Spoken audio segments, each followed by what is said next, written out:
Just give me one. Okay, yes, thank you. So we are live now on YouTube.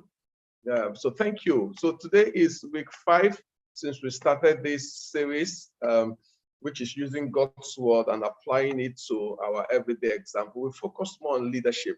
So let me disable my video. Week 5. What we've been looking at is the life of Jacob. Some lessons that we can extract from the life of Jacob. Everybody that is here know that L.E.A.D is using the Bible and applying it to our everyday lives in the area of leadership, entrepreneurship, attitude, and decision making. I'm thinking of summarizing leadership today so that we can look at something else, maybe in attitude, maybe in entrepreneurship, maybe in decision making.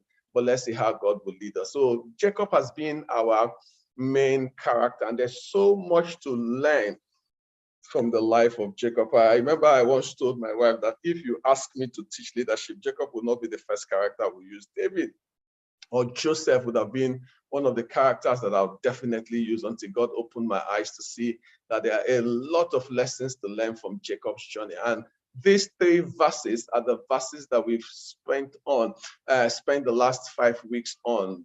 Look at Genesis 33 from 12 to 15, when Esau offered Jacob that opportunity to embark on the journey with him.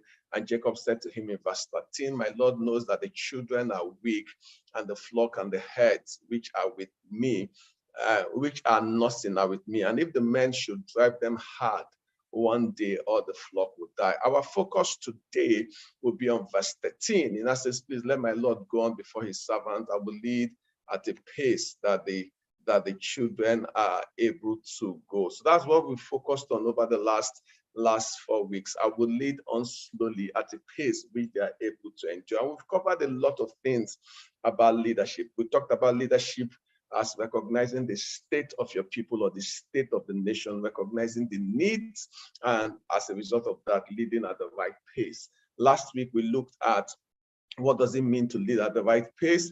And so the title was Leadership at the Right Pace. And the first thing we talked about is perspective, where we compared Esau's leadership style with that of Jacob. And Jacob says, "I have young people here, and if I overdrive them, if I drive them hard one day, you know what the consequences would be." And we compared a lot of things, why people don't lead at the right pace last week. So you can look at listen to the video last week. I just want to continue from there. Today, I want to talk about the second thing in leading at the right pace. That once perspective is right, the second thing is adjustment. And what we do in adjustment is adjusting our styles in order to match our people or match the situation. And I think the best example here is the person of Jesus. Jesus is called both the Lamb of God and the Lion of the tribe of Judah. The Lamb of God deals with our sins. The Lion of the tribe of Judah is our defender, is our protector, is our king, is our commander, is our captain. So the Lamb is the person that, in submission to the will of God and the purpose of God. Yes, it's the same person, the Lamb and the Lion. So there are times when a leader needs to know this particular situation. Does it call for me to lead in the context of a lamb, or does it call for me to lead in the context of the lion? And that's what a leader needs to understand. If you check the life of David also, when God called David, he said David will both be a shepherd and a ruler. There are times when a leader is a shepherd, he guides the people, he protects the people. There are times when the leader is a ruler, and in that time, that leader is the defender of his people. He takes the tough decisions in order to make sure that the people and the organization makes the kind of progress that is expected. And this is where leaders fail, how to adjust the style. There are times when the leader is supposed to be nice, caring, gentle, wonderful, and there are times when the leader is supposed to be firm, tough, stand in order to get the result that is necessary. And where a lot of people fail is, where do I draw the balance, that adjustment? And Jacob said, "In as much as I would have wanted to go with you, Esau, my people are young." And a critical part is understanding your people and knowing the style that is necessary. Everybody here that has a child knows that how you lead a toddler is different from how you lead a teenager, is different from how you lead a young adult. Is that understanding of where your people are and what you want them to accomplish that determines the style. So would I say there's no right or wrong style? What determines whether the style is right or wrong is a function of your people, the situation, and the result that you want to achieve. So your people, the situation, and the result that you want to achieve will determine the style that is appropriate. Someday in this series, we'll look at various leadership styles, which style to use in a particular situation. I just want to focus on this particular verse for today, because I think so that some people will not say, Dr. Marks, we've stayed with Jacob for almost 5-6 weeks. So let me just try and see if I can finish Jacob to this particular verses today. And next week, we'll start with another verse. In verse 13, the key word I want you to underline for me here is, if the men should drive them hard one day, all the flock will die. Key word here is, if you drive them hard, all the flock. Notice here that Jacob was concerned about the flock. And I've seen even in politics in Nigeria, in organization, that some people are not even concerned about their people. Notice Jacob was not even talking about it. He says, my Lord knows that the children are weak, and the flocks and the herds which are nursing are with me. And if the men should drive them hard one day, all the flock. This is the heart of leadership. It's a duty of care. Now, Jacob was so concerned about the state of the flock. All the flock would die. Imagine this man concerned about what will happen to the flock. And some leaders are not even concerned about the impact of their leadership on their people. It tells us why leaders fail, when they are not concerned about what will happen to the flock, what will happen to my people if I deploy this particular side, if the men should drive them hard one day. So leadership is a duty of care. And I said here that leaders are people that are responsible for the welfare of a group of people. And Jacob teaches us that we are responsible for the welfare of a group of people. What would be the outcome of those people if they embark with us on this journey? If the men were to drive them hard one day, all the flock, not even my children, not even the flock. So imagine if the flock will not survive, what will happen to the kids? Leadership connotes a moral obligation, a sense of care. And thank God we have doctors here. Doctors are responsible for their patients. That sense of care over your patients, that is what leadership is. So when a man comes into position of authority as a leader, as a group head, as a pastor, as a CEO, he needs to be responsible for the people under his leadership. And he needs to ask certain questions, which we'll answer by the end of today's presentation. But I just need you to understand this concept of the people underneath me. Am I looking out for their welfare? Actually, in my book, The Alphabet of Leadership, I said that one definition of a leader is somebody that accepts responsibility for a group of people for the benefit of that people. So the true way to test if you're a leader is going to your people and asking a singular question: how has your life improved under this person's leadership? So if we want to judge the president of Nigeria, for example, or the president of America, for example, it's a simple question. From the time you took over and 7 years down the line, or in America, about 2 years down the line, has your life improved? Are you better off today than you were 2 years or 7 years ago? This is the concept of leadership. So I say here, and every one of us here needs to pay attention: do not kill the people you are meant to lead. Do not kill the people you are meant to lead. In this series, I will show you a particular person, Solomon, one of the wisest king. Okay, the wisest king that ever lived. But you know what happened? That towards the end of Solomon's life, he missed it. And when he died, it was a time for Rehoboam, I think his son, to take over. And they came to the son and said to him that your father made our life difficult. And I said that is one of the greatest indictments that you can say about any leader, a leader that made the life of the people difficult. Now, somebody might look at kill here from a physical perspective. I don't want to look at kill from the physical. Yes, if you talk about political leadership, we see that people have lost their lives in Nigeria and so many other nations of the world. But I want to look at some other aspects of death that we might not see we might not see in the physical way, but it happens in people's emotional, spiritual, different aspects of their life. So if you go back again to that word, and if the men should drive them hard one day, all the flock will die. And I decided to look at this word die, and somehow God just opened my eyes to show me this same word: desire, interest, and energy or engagement. Let me stop and ask, can you people still hear me? Yes, sir, we can hear you, sir. Okay, thank you.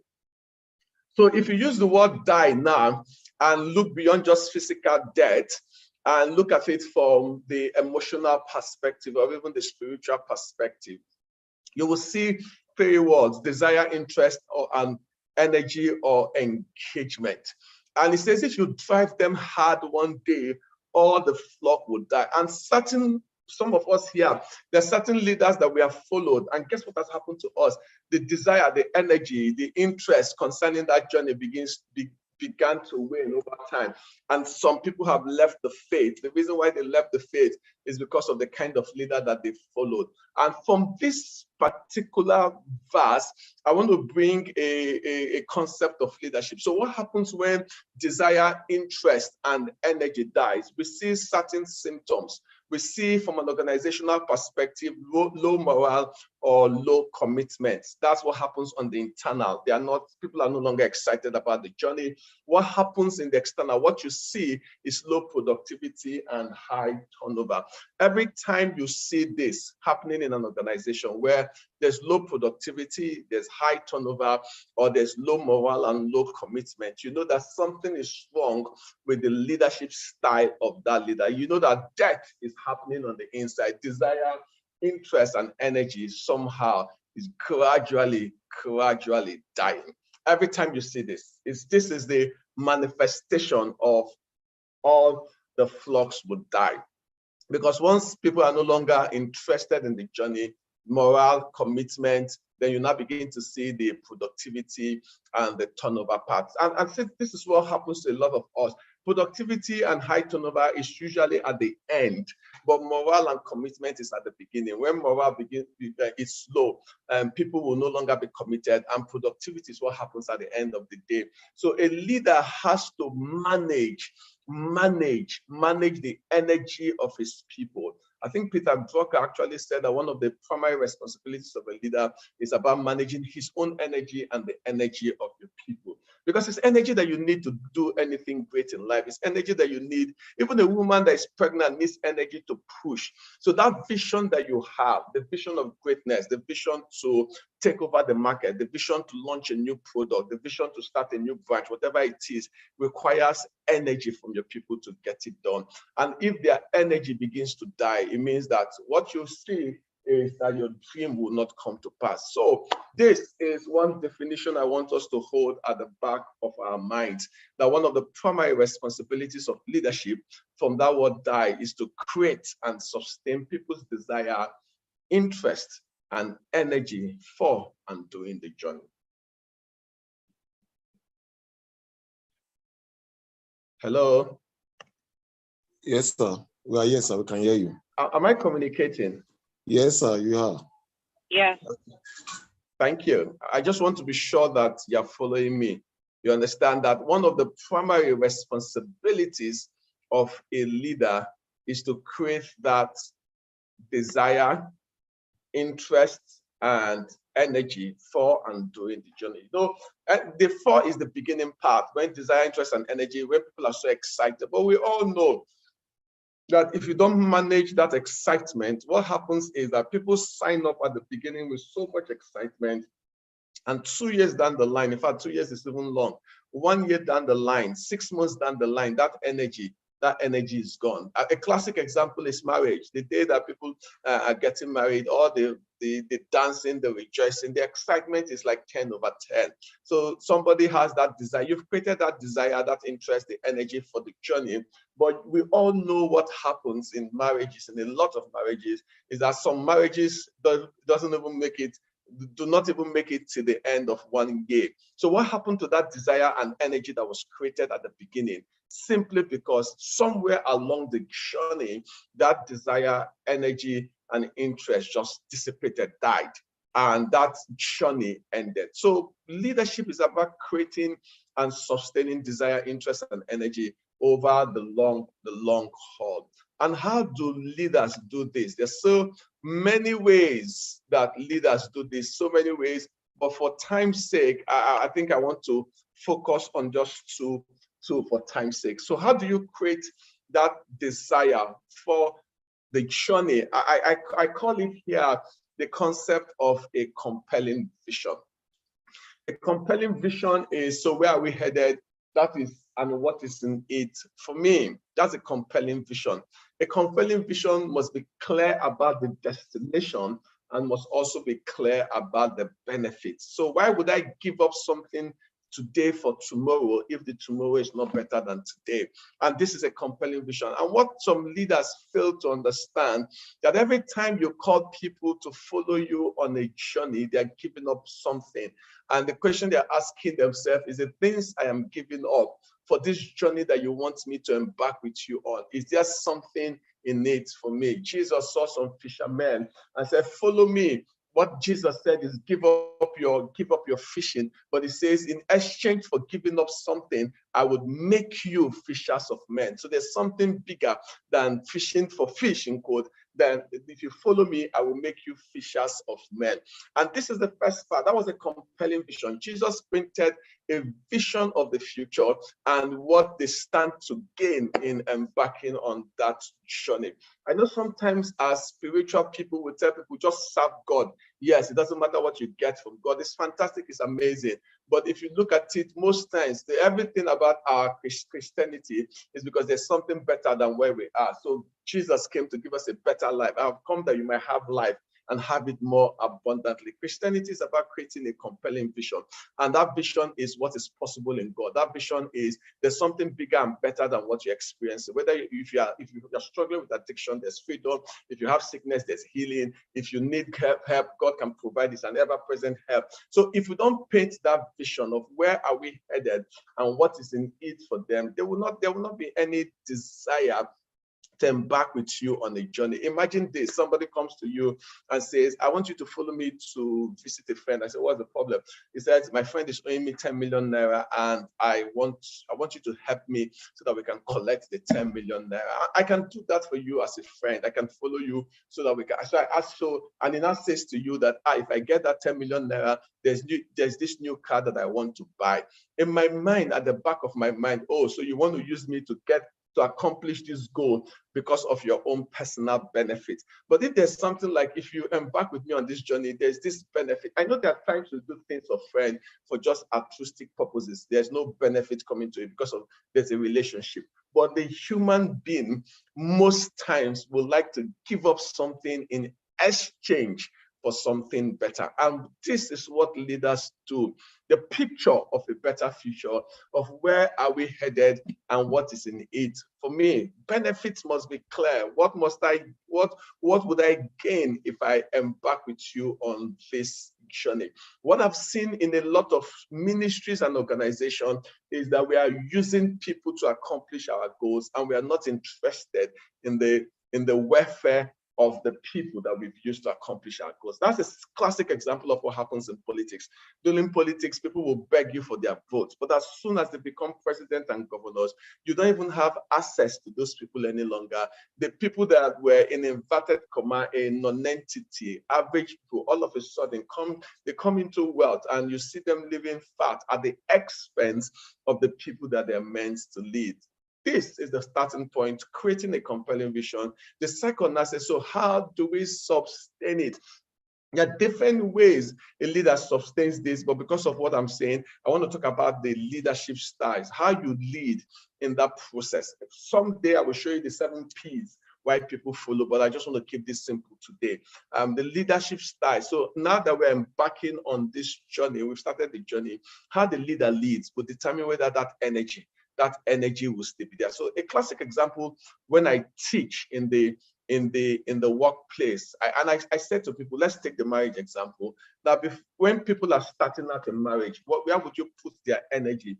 On a scale of 1 to 10, where would you put their energy? And everybody will agree is 10 over 10, except you are forced into the marriage. But if it's a marriage that you choose yourself, you planned yourself, your energy will be 10 over 10.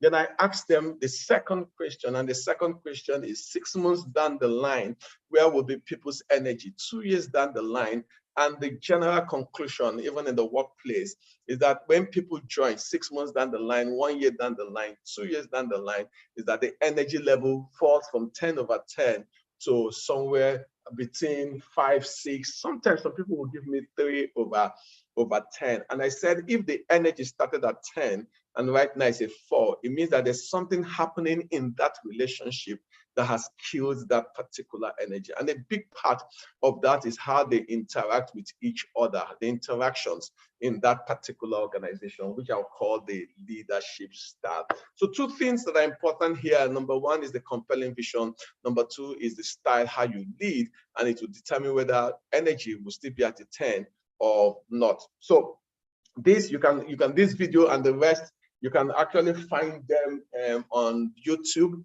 Lead with Dr. Maxwell, but you can actually find this video on YouTube and all the other videos. That as soon as this ends, you will get this. This will definitely be on YouTube. So please do me a favor, follow me, subscribe to the page, share the video with your friends, and I'm sure it is going to bless them. I have 7 minutes. And I said to my wife that I want to leave this Jacob story. So let me give you the last part of the Jacob story in leadership. It's in verse 18. So how do we now measure effectiveness?